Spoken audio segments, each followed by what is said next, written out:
Di pasal 28 H ayat 4 ada haknya. Nah, kalau kita baca aja, aku lupa tadi catat ya, bahwa kepemilikan itu bahkan negara tidak bisa mengganggu-gugat, tidak bisa diambil seenaknya. Penyanyi-penyanyi ini nggak ngerti kalau menguji ke MK, namanya kan Mahkamah Konstitusi. Itu kan menguji apakah pasal ini bertentangan dengan Undang-Undang Dasar atau tidak sebagai konstitusi.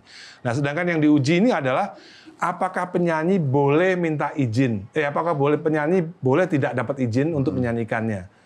Padahal undang-undangnya pasal 9 wajib minta izin. Wajib loh ya minta izin. Nah, kata wajib minta izin kepada pencipta ini diuji di Mahkamah Konstitusi. Apakah ini tidak sesuai dengan Undang-Undang Dasar 45 sebagai konstitusi?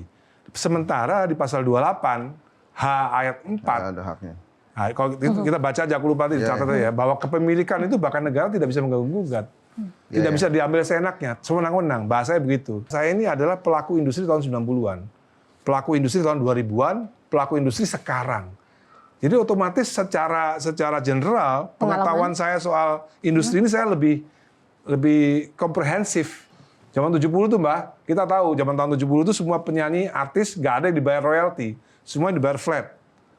Itu zamannya begitu, tiba-tiba tahun 80 sama tahun 90 baru ada royalti.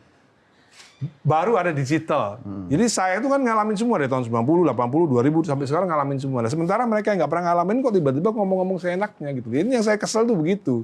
Diajak diskusi nggak mau, diajak rebut nggak mau, tapi tiba-tiba ngomong di TV, ngomong di media, senyeplos-nyeplosnya aja. Ya saya semes. Gitu. Gini, Jo, ini ya. Ada pencipta lagu, Darah Juang judulnya. Mereka dirampas haknya, tergusur dan lapar. Enak kalau Bunda relakan darah juang kami untuk kebebasan rakyat gitu ya. Pencipta aslinya tidak pernah marah terhadap orang yang menyanyikan lagu itu dan disangka penciptanya. Nah, maksud saya ini masih terkait dengan judicial review. Gimana kalau ada pencipta lagu yang against Mas Dhani, yang mengatakan bahwa gue menciptakan lagu untuk pleasure-nya orang-orang, silahkan aja kalau mau dipakai, gue dapat pahalanya aja. Dan itu ada di sidang MK misalnya, itu kan ngelawan Mas Dhani tuh. Akhirnya misalnya kemudian hakim MK-nya mendengarkan itu, dan akhirnya dikabulkan permohonan lawan Mas Dhani itu gimana tuh? Tapi kan itu kan melawan general opinion. Kan nggak semuanya seperti itu opini. Iya. Kan kita harus pahami itu. Bisa aja misalnya kayak Ariel pada ngomong, saya membolehkan semua orang nyanyi lagu saya tanpa minta izin, ya nggak apa-apa, itu kan pendapat pribadi. Tapi kan undang-undangnya bunyinya nggak begitu. Masalahnya udah ada undang-undangnya gitu loh. Dan ada beberapa pencipta lagu yang memang kehidupannya tidak sesejahtera penyanyinya, bukan?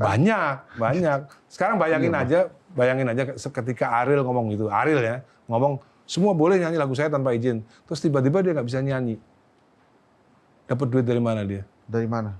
Soleh? Dari lagu lah. Kenapa yang diserang nggak lembaganya yang harusnya ngumpulin royalti selama bertahun-tahun ini? Ini kan kayaknya karena banyak lembaga saya serang. Cuman kan dia serang semua kelihatannya, Bro. Iya, serang semua. Cuman kan yang out loud itu kan justru penyanyi yang out loud gitu loh.